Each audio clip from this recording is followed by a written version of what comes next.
1996년 9월 18일 수요일 새벽 1시가 지난 시간, 강릉의 한 파출소로 한 통의 전화가 걸려옵니다. 야간 운행 중이던 택시기사가 다급한 목소리로 안인진리 해안에 시커먼 돌고래 같은 것이 올라와 있고 번쩍번쩍 성광이 보이고 사람의 비명소리까지 들립니다. 신고 전화를 받은 경찰은 수상함을 느끼고 신고 장소를 대대적으로 수색하게 됩니다. 돌고래 같다던 형체는 놀랍게도 길이 23.5m, 폭 3.7m에 325톤급으로 승선 인원 25명 이상이 탑승할 수 있는 상어급 잠수함이었습니다.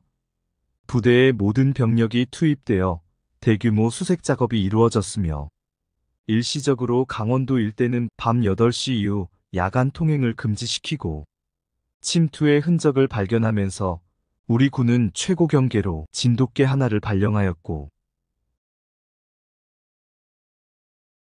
준전시 상황으로 군은 무장한 뒤 잠수함 근처를 수색합니다. 잠수함 내부에 진입하여 수색한 결과 안에서는 AK 소총과 기관총, 수류탄이 남아 있었고 북간첩의 충성 결의문도 함께 발견되었습니다. 무장 공비가 침투한 지 15시간이 흐른 뒤 강릉 청악산을 수색 중에 총소리가 들려 올라가 보니 11명의 시체를 발견하게 됩니다. 시체들은 일반 복장에 운동화를 신은 평범한 복장이었으나 손이 묶여 있었고 머리에 총을 맞은 채 죽어 있었습니다. 당시에 민간인인지 무장 공비인지 신원 확인이 어려웠으나 시체를 수색하던 중 주머니 안에서 유서가 나왔으며 유서의 내용은 작전에 실패해서 죄송하고 조국을 위해 몸을 바쳐 떠나겠습니다 라고 쓰여 있었습니다. 그렇게 11명 모두 스스로 목숨을 끊은 것으로 결론이 났으며 시체가 발견되고 10분 뒤인 4시 40분경 강릉 모절리 동해 고속도로 근처 숲속에서 인근 마을 주민과 대화를 나누던 주민의 신고로 이광수가 출동한 경찰에 붙잡히면서 무장 공비 인원은 총 26명이고 스스로 목숨을 끊은 것으로 결론을 냈던 11명은 동료 무장 간첩들에 의해 처형당한 것이며 그 중에는 공화국 이중영웅으로 무장 공비 서열 1위인 김동원 대저와 해상부처장이자 무장 공비 서열 2위인 김강훈 상좌도 포함되어 있었던 것으로 밝혀졌습니다. 스스로 목숨을 끊은 것으로 꾸몄던 것은 총 몇 명이 침투한 것인지 알 수 없기에 안심을 시킨 뒤 잡히더라도 도망칠 시간을 벌기 위한 것이었는데요. 이광수는 훈련받은 군인이 아닌 선원이었으며 처음에는 모든 진술을 거부하였으나 경찰은 음식으로 이광수의 마음을 돌려보았고 여기서 그 유명한 광어회 얘기가 나옵니다. 북한에서는 남한이 열악한 환경에서 살고 있다고 강하게 교육을 시켜서 당연히 광어회가 없을 거라 생각하고 광어회 얘기를 한 것입니다. 진술할 생각이 없었던 거죠. 그러나 광어회를 배달로 빠르게 받자 남한에 대한 인식이 바뀌며 조금씩 입을 열기 시작했다고 합니다. 이광수는 파도가 너무 치면서 잠수함이 옆으로 밀려 암초에 걸렸고 프로펠러가 망가지면서 좌초된 것이라고 말했으며 이들의 침투 목적은 당시 대한민국 대통령이던 김영삼 대통령을 암살하려던 것이었다고 진술합니다. 김영삼 대통령은 1996년 10월 7일 강원도 춘천에서 열릴 전국체전 개막식에 참석 예정이었으며 저격조는 낚시 동호회인 것처럼 낚시 가방에 불법 복제판 M16 소총을 넣고 민간인으로 변장한 뒤 강릉에서 춘천까지 도보로 이동 후 김영삼 대통령을 저격하고 다시 복귀하려고 했으나 잠수함이 좌초되면서 저격조가 작전에 불필요한 인원들을 살해했던 것이라고 합니다. 26명 중 11명은 살해당하고 경찰에 잡힌 이광수를 제외하고 남은 무장공비 14명을 잡기 위해 4만 명 이상의 인원을 동원하여 밤낮 없이 대규모 수색 작전을 펼쳤습니다. 그러다 19일 강릉시 단경골에서 은신 중이던 4명이 특공연대와 30분간 교전이 발생했으며 이때 4명 중 3명이 사살되었고 같은 날 오후 특전사 병력과 무장공비 3명이 접촉하였으나 투항 유도에 불응하며 3명 전원 사살되었으며 오이골 일대에서는 교전 중 무장공비 1명이 사살되었습니다. 끈질긴 수색과 교전 끝에 9월 19일 하루 동안 무장공비 7명이 사살되었습니다. 20일에는 민가에 권총을 든 공비가 들어와 음식을 가지고 달아났다는 주민들의 신고 전화와 강릉 비행장과 신석동 부근에서 나타났지만 교전 끝에 무장공비가 도주하였습니다. 대규모 수색작전이 펼쳐지는 동안 무장공비를 교전 끝에 사살하기도 하였지만 우리 군의 피해도 컸습니다.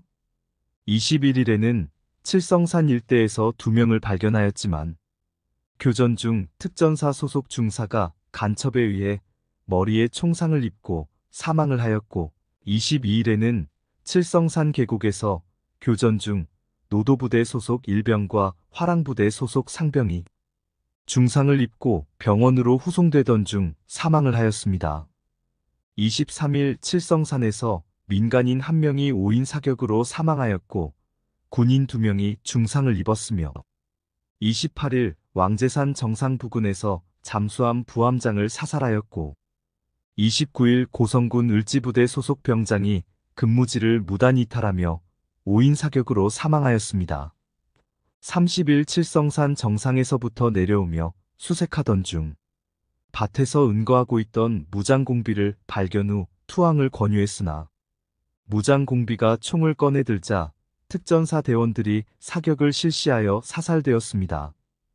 피해자가 더 많아지기 전에 남은 무장공비들을 회유하기 위해 마련한 대책은 생포된 이광수를 이용하는 것이었는데요. 이광수가 확성기로 산에 있는 동료들에게 호소를 하고 숨어있는 무장공비들에게 자수를 권고하는 내용의 전단지를 뿌렸으며 전향한 간첩들이 새 삶을 안전하게 보장한다는 전단을 함께 산으로 뿌렸습니다. 이러한 노력에도 36일간 잡은 무장공비는 0명이었고 자수한 공비들 또한 없었습니다.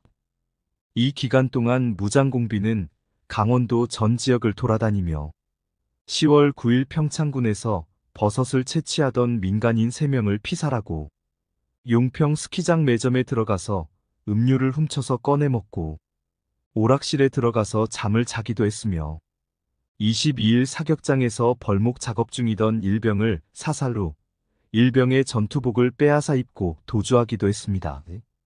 11월 5일 무장공비 침투 49일째 인제군 자연휴양림에서 매복 중이던 국군에 의해 무장공비 2명이 발각되는데 암고를 대라는 우리 국군에게 북한에서 남한 말투를 훈련받은 무장공비들은 자신들은 몇 대대 소속이라며 매복조를 속이려 하였습니다. 속지 않은 매복조와 치열한 총격전을 벌였으며 공비들이 도망을 갔고 몇 시간 뒤 3군단 기무부대장은 직접 현장을 올라가기로 강행하고 현장을 살피던 중 그곳에 숨어있던 무장공비의 저격으로 기무부대장을 포함한 간부와 병사 중 전사 2명, 부상 8명이 발생하게 됩니다. 8시경 특공연대가 퇴로를 차단하고 작전을 펼쳤으나 안개 속에서 공비의 조준 사격으로 우리 군 1명 전사, 6명이 부상을 입게 됩니다. 같은 날 오전 10시경 아군의 압박 작전 속에서 특전사 장선용 상사가 배후에서 포복으로 접근하여 남은 무장공비 2명을 사살하였고 1명의 행방은 찾지 못하였으나 생존 가능성이 희박하다고 판단하여 길었던 무장공비 소탕작전은 49일 만에 종료가 됩니다. 49일 동안 200만 명이 넘는 인원이 강원도를 수색했으며 18명이 희생되고 27명이 부상을 당했으며 당시 송이버섯이 제철이었고 송이 채취가 지역 주민들의 수입으로 이 사건으로 강원도 지역 경제는 큰 치명타를 입으며 피해 규모가 2,500억 원이나 발생했습니다. 북한은 강릉 무장공비 침투 사건을 훈련 중 잠수함이 고장나서 표류하다가 우연히 남쪽으로 들어오게 된 것으로 잠수함 좌초 사건으로 주장하면서 남북이 강경대치로 나가자 미국이 중재에 나서 북에게 사과를 하도록 하자 북한은 12월 29일 조선중앙통신과 평양방송을 통해 유감을 밝히고 재발 방지 노력을 약속하는 사과 성명을 발표하여 이후 24명의 시신을 판문점을 통해 송환되었습니다. 북한은 당시 침투한 무장공비들의 사망자 명단을 공개하였고 그 안에는 행방을 찾지 못했던 한 명의 이름도 사망자로 분류되어 있었습니다.